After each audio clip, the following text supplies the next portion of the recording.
whoever this is that's already here, go ahead and let me know who you are so I know who's with me, because I want to be able to talk back and engage with you. This particular live tonight is strictly about the writing process, and I'm going to give everybody a few minutes to log on. I think this is going to be really helpful to a lot of people. So go ahead and log in for me. Share it if you like. And we're going to talk about some important things as it comes to the writing process. We're going to talk about some important things as it concerns the writing process. But before we get started, though, announce who you are. Let me know who's in here with me so I can talk specifically to you. Hi, Shatilia Melton. How are you this evening?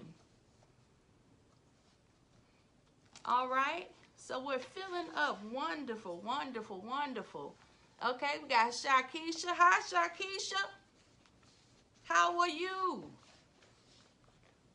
All right, great, great. We're filling up. We're filling up. Before I start, I want to give you a little bit of a background to let you know who I am and what kind of qualifies me to talk to you about the writing process, right? Because I think it is extremely important. It's extremely important that you know, because I know if you're in these internet streets that sometimes you see a lot of people that have pronounced themselves as gurus, and you're thinking to yourself, now what makes this particular person an expert in this particular area? What makes them qualified to talk to me about such matters? So I want to give you a little bit of a overview of my background and what makes me qualified to talk to you about this writing process. Well, guys, my name is Dr. Carolyn Hall. I'm the founder and CEO of Boss Chicks Empowerment Coaching and Empowered to Teach Educational Consulting. I am a lifelong educator. I have spent 21 years in education. 16 of those years was spent on the collegiate level teaching creative writing and composition to college students at Spelman, Fort Valley State University, Clark Atlanta University, and Morris Brown College. So I not only am expert in word, but expert in deed. And I've helped countless authors work on their babies. I call your books your babies because it's a birthing that takes place when we work on a project. And I've also written 7 books of my own. And I've, in addition to those things, I have been a vlogger for several websites like Your Black World by Dr. Boyce Watkins, Pretty Girl Hustle, Single Wives Club, and many other notable websites. Okay, so tonight I want to talk to you about the writing process. Okay, and I want you to ask me as many questions as you wish within this hour time frame. Okay, so let me go ahead and get started. So first thing I want to do is I want to ask you 3 specific questions. 3 specific questions. And I wrote notes because I want to make sure that this is targeted and focused for the audience that I'm trying to reach, for the audience these aspiring authors, people that are already in the process of writing. I want to make sure that this is targeted toward you. So the 3 specific questions that I have for you are, number 1, do you have an area of expertise? You say, Dr. Hall, why are you asking me, do I have an area of expertise? Because if you have an expertise in anything, you have a book to write, okay? Why? Because your area of expertise, right, can free and help and empower other people when you write about it. For example, if you are someone who is very, very good at finances and you have helped other people with their finances, you have some kind of background or training in financial matters, then you have a book in you that inspire other people in the area of finances, right? Okay. Number 2, do you have a creative mind? Do you love poetry? Do you think about creative things? Why is this important? Why? Because if you are a creative person, you definitely got something to say that might have the capacity to inspire and empower other people. Number 3, have you overcome some extremely difficult circumstance? That might be all of us, right? Whatever that circumstance is, there your story lies. So what happens is that in that overcoming of the difficult circumstance, becomes a book that is worthy to for others to read, in that story of overcoming has the ability to impact and empower the lives of other people. This is extremely important. So again, I ask you, do you have an area of expertise? Do you have a creative mind? Do you have an overcoming story? If you say yes to any of those three questions, that means you've got a story to tell. Now, because most of us would probably answer yes to those three questions, one of the most difficult things for a lot of people in telling their story is the how. They say, how do I tell my story, Dr. Hall? Okay, I know I got a story. I know I have something important to say, but how do I get started? I have no idea. I'm not a writer. I'm not an educator. I'm not somebody that, has written a book before. I have not read a lot of books. So how do I get started? Simple. You eat an elephant one bite at a time. The best way to get started is to start. So what I would encourage you to do is to one day, if you know that you've got a story to tell, you've got something that other people need to hear, I encourage you to sit down one day, give yourself about 30 to 45 minutes and just brainstorm, right? What does that look like? Start writing down all the things that are important to you, all the thoughts that you think pretty consistent basis, and just write all those things down on a sheet of paper. Whatever you see the concurrent thread is after that 30 to 45 minutes of brainstorming, that is where your book lies, right? So let's say, for instance, I start brainstorming and I see on my paper a lot about empowerment, girls, creating wealth, purpose, innovation, creativity. Well, then more than likely, the book that I'm going to write will probably be along the lines of a self-help book, because those are things that are important to me, things that are about empowering the lives of other people, right? So let's say that it's you, and you start brainstorming and you write down all these ideas and you see a concurrent thread, and by concurrent thread, you see a thought that comes over, that takes place on that sheet of paper over and over again. Well, that usually is where the start of your book is, right? And it's important because you want to write about things that are familiar to you, right? You want to write about things that are familiar to you. This is extremely important because when you're writing, you want to make sure that you write about something that you know about, because what you're doing is you're establishing your authority and expertise on a topic, right? All right. The next thing, after you've done this brainstorming, you've done this little 30-45 minute exercise of brainstorming, the next thing that you want to make sure you do is you want to research. You want to research, right? So let's say I've done this brainstorming and I pretty much figured out that the book that I want to write is going to be targeted toward young women from the ages of 18 to 25, right? Well, what I do next is I either go to a bookstore or I Google best-selling books for women ages 18 to 25. Best-selling books for women ages 18 to 25. When I see what these books are, I want to make sure that I take note of the similarities between these books, right? Because there's usually a formula for success. And I'm not telling you to mimic these other writers or to redo what they've already done. But what I am saying is that you don't have to try to reinvent the wheel. There's already a formula for success that's been laid out before you. So when you start researching these best-selling authors who are writing in the same genre or writing in the same lane that you are, what you're doing is you're making the work easier. So you notice that their book titles are very, very catchy. So then you know you need to have a very, very catchy book title. You notice that they're in this particular age range that they're writing to, you notice that the book covers are very colorful. You know you need to have a colorful book cover, right? A colorfully designed book cover. If you notice that what happens is that in their these books for this particular age range, they're not really long books. They usually are not over 150 pages. Then you know you need to stay within the 150 page range or less. So when you're researching these things and you're taking note of these things, this gives you a strategy for writing your own book. Okay, it gives you a strategy for writing your own book. And this becomes very important because you never want to approach a thing without having a strategy, because otherwise you make it more difficult for yourself. But take note of the things that people have done that have written bestsellers. Take note of those things, okay? The next thing you want to do, right, after you've done your research, right, and maybe you spend a couple of days doing research. If you can't make it to a bookstore, Google. What are the best-selling books for, let's say if you're writing Christian books for men ages 25 to 42. What are the best-selling books for men ages 25 to 42? Okay? And so when you look at these books, you want to make sure you take note of the similarities, right?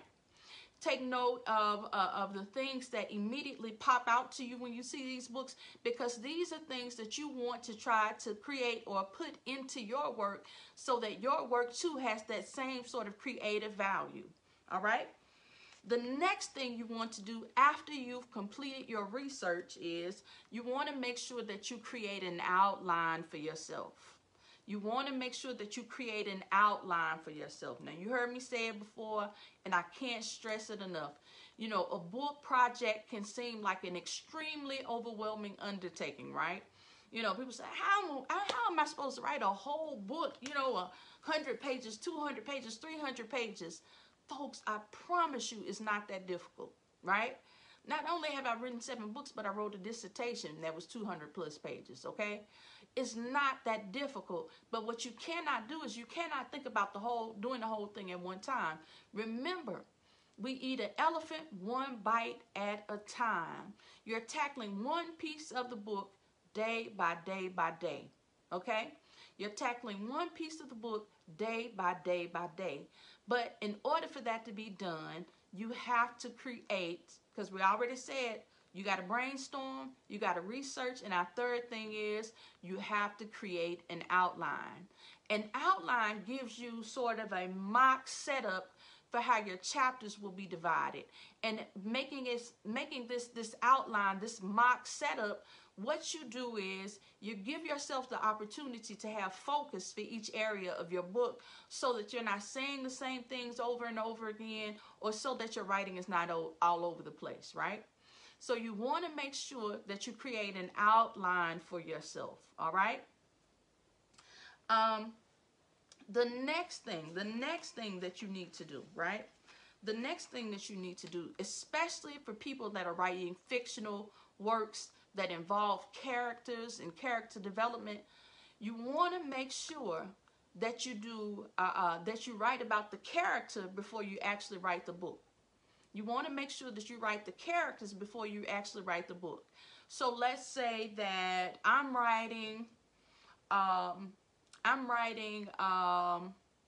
book that is about a young black man who escapes inner city life. Before I ever write the book, I want to make sure that I develop the character by developing the mindset of the character. I want to make sure that I create names for the character, and not just any names, but names that have specific meanings. I'll give you a really good example, right? One of my favorite books and one of the best-selling books in the African American community, and still is one of the most read books ever, is the book by Sister Soldier by the title of The Coldest Winter Ever, right? Well, for those of us that read that book, we know that winter, right? Winter is the name of the main character in the book. So Sister Soldier includes the character's name in the title, but in doing so, she has sort of a double entendre. When you see, Dr. Hall, what is a double entendre? Not only does the character's name have a double meaning, but not only are we finding out that the story takes place in winter, right? But the character who the story is about has a very cold heart, or it's very cold, just like the season. So she has sort of a double entendre. So we want to make sure that our characters' names have symbolism and meaning, because that helps heighten the interest and engagement in the stories that we're writing. That helps heighten the interest and engagement in the stories that we're writing. And before you just start writing the story, you want to make sure that you develop the characters. So in developing the characters, so let's say, for instance, we're writing this book about this young black man that escapes inner city life, and he goes on to be a lawyer who fights for social justice in the hood, right? I might be giving somebody a free book to write about, right? So we're writing about this young man. So before we ever start writing this story about social justice, we want to make sure that we develop, right? We want to make sure that we develop the character. Like, what is this character like? What does he look like? What does he like to do? Where did he go to school? What are some of the things that we want this character to engage in? Does this character have a relationship? Is he a happy person? Is he a sad person? Because what happens is well-rounded characters, right? Well-rounded characters make good books. Well-rounded characters make good books. In fact, in literature, we call them round characters.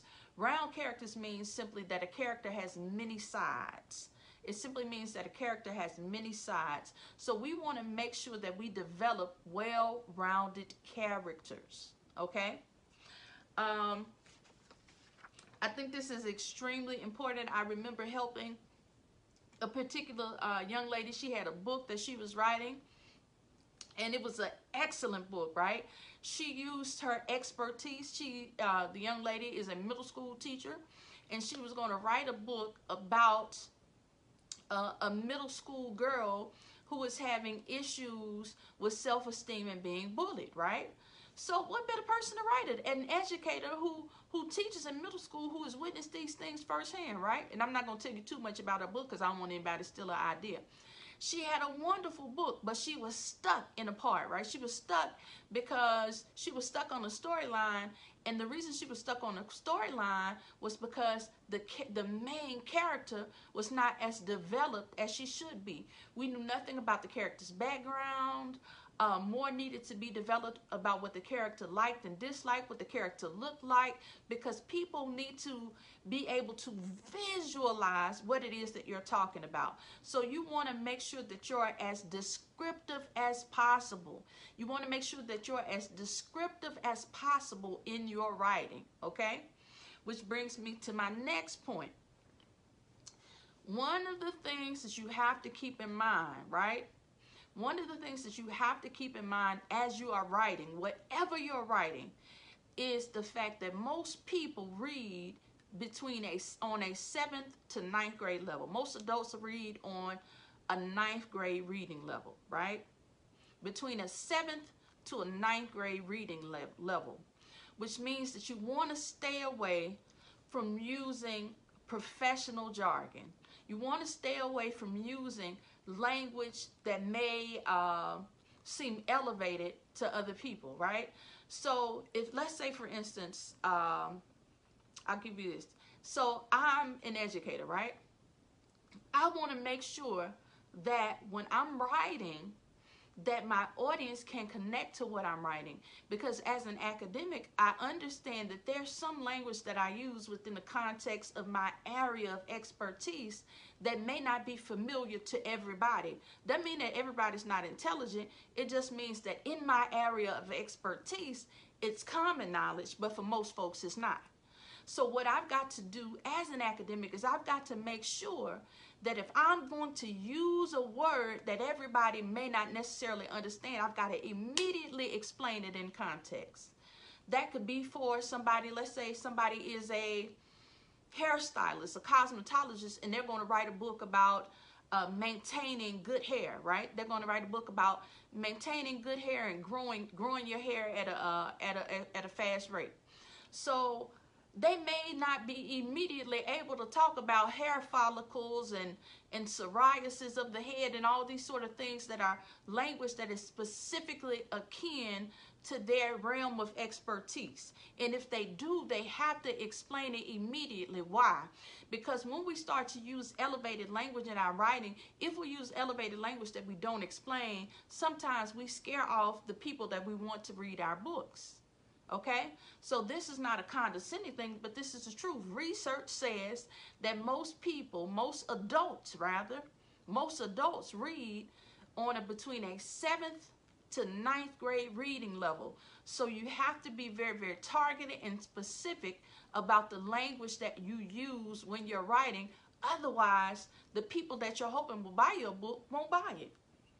So you have to be very, very targeted and specific. I'm not saying that you've got to dumb your work down, but you've got to speak in such a way that the masses will be able to understand without difficulty. Okay? You got to speak in such a way that the masses will be able to understand what you're writing without difficulty. All right? My next point, okay? And I think to sum that particular point up, I think it's best to use the acronym. I have an acronym that I love that's called KISS, right? Keep it simple, sister. That's what it means. That's what KISS means. Keep it simple, sister, right? Meaning don't try to get all, don't try to get all flowery and use all these big $1 million words when you're writing, because most of the time when you do that, you're going above people's heads and you make them disengage from what it is that they're reading, okay? Because not everybody's going to push through for comprehension. Some folks will get overwhelmed and be like, yeah, I ain't like this. This lady, these words are too big. I don't understand what's happening in here. I'm done with it, right? You want to make sure that your reader does not have a struggle trying to understand what it is that you're writing about. Even for people who are hoping to write, let's say, Christian books, right? So let's say, for instance, you have a desire to write a book that helps people understand the Bible or the Quran more simplistically. Well, even in that, you want to make sure, because if your desire is to help people understand it better, then you've got to make sure that you use language that is akin to the audience that you're writing to. You got to make sure that you use language that is akin to the audience that you're writing to. All of these things are extremely, extremely, extremely important in the writing process, right? The last thing that I want to touch on is what to do when you feel like you have writer's block. What to do when you feel like you're having writer's block. This is extremely important. It's profound, so I want you to make sure you write it down, okay? What to do when you feel like you have writer's block. Keep writing. We said, Dr. Hall, if I got writer's block, how is it possible that I'm going to keep writing? Very, very simply.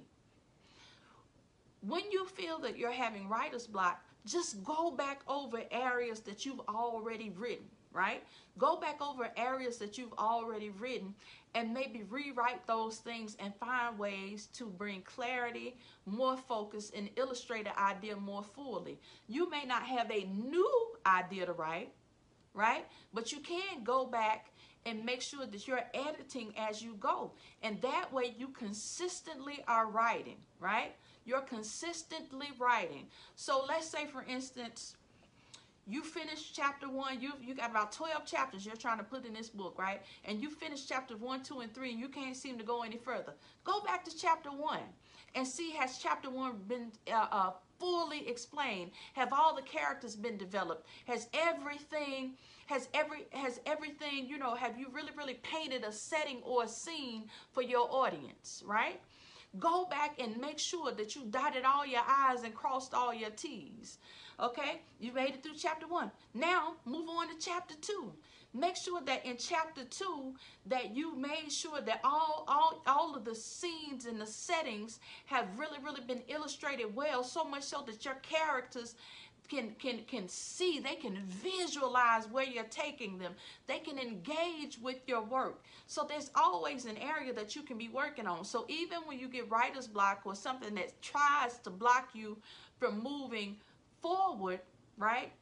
you go backwards and look at what you already done and see how you can better that particular area. And that is how you avoid stopping. Because the worst thing you can do is stop, right? Because I know people that have been working on a book for 3 and 4 years, working on the same thing, okay? And it shouldn't be any reason you should be doing that, because what happens is if you are consistent and persistent, then what happens is it becomes easier and quicker to finish this book that you're trying to write. I'll say that again. If you are consistent and persistent, it becomes easier for you to finish your work. And what you said, well, Dr. Hall, what does consistency and persistence look like? What does it look like? What consistency and persistence looks like is I make sure that for about 45 minutes to an hour a day, I write. Every day, 45 minutes to an hour. That may be as soon as I wake up. That might be my lunch break. It may be before I go to bed. I cut off the TV, give myself 45 minutes to an hour.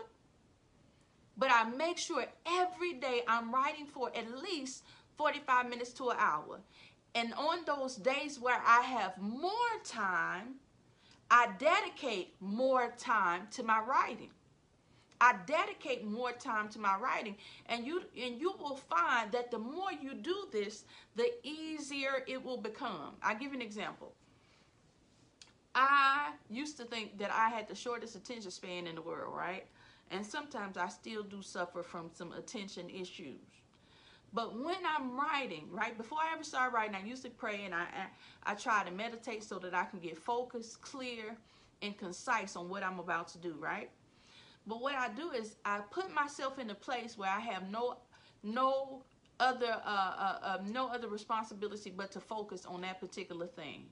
Okay, so for me, the summertime or breaks, because I'm an educator by trade. So whenever I get a break from my regular job, vacation, I don't care what it is, I'm going to find a coffee shop or a quiet place. Even if I'm at home, let's say for instance it's raining really bad and I can't go anywhere, I'm going to leave my bedroom. I'm going to go to a place where there is no TV for me to cut on, and I'm going to make myself sit and write. Even if I'm just jotting down ideas, more ideas that I want to put into a book, I'm making sure that daily I dedicate a set amount of time aside to work on completing this book that I have. Okay? So the more consistent you become, the easier it becomes. And that's with anything, right? So don't ever get into this, well, I don't have anything else to say. Because the other thing is, too, you want to also be aware of the fact that creativity takes flow. It takes a consistent flow, right? It takes consistent flow. Don't be one of those people that thinks that you can only write when something bad happens to you. Like I know people that are poets that say, well, I'm only inspired when I'm going through. Well, that ain't no real creativity. Why I got to be depressed to write a poem? No, I shouldn't have to be depressed to write. No. So what I want to do is, because all of us are creatives, right? So what I want to do is I just need to get somewhere, some quiet, and begin to inspire myself. Maybe I got to listen to some music. Maybe I got to pray. Maybe I got to meditate. But there is a way to get inspired, right? And sometimes, and this is going to sound harsh, right? Because a lot of times we're waiting for a feeling. Completion is not about a feeling. Can I get an amen on that one? Seriously. Completion is not about a feeling. Sometimes we got to push through our feeling to get the work done. Because again, if you really got a story to tell, a story that is going to impact, empower, and inspire the lives of other people, it's not about how you feel, it's about the work that has to be done. Because let's say in your story of being an overcomer, if you don't tell it, somebody else might not know that they can overcome X, Y, Z, or A, B, C. Okay? If you have this book about, let's say for instance, if you have this expertise in the area of finances where you can teach people how to save and invest, how about this group of people may never learn that needed skill set if you never write that book? How about if you have a book as an educator to help kids with social emotional learning disorders? How about that those children may never benefit socially and emotionally if you never write that book? So it's not about a feeling, it is about your consistency and persistence. So guys, that's really it. That's what I wanted to share with you. I also want to let you know that I have an e-course called You've Got a Story to Tell. The link is in my bio. If you have any questions, I also do what is called clarity calls. A clarity call is a 1-hour phone call where you and I talk more specifically about your specific work, right? Where we talk about your specific work, right? Because here, you know, in this video, I'm talking very generally. But in a clarity call, I talk specifically about what it is you need to do with your specific work to answer any questions that you may have in helping you with your book development and the writing process. So that's it, guys. I thank you so much for staying with me. Please share this video. Please share this video. I thank you guys so much. It was my pleasure and my honor, and I thank you so much for staying with me. And again, this is Dr. Carolyn Hall, the Boss Chicks Empowerment Coaches. Make sure you're following me on Facebook. Make sure you follow me on Instagram.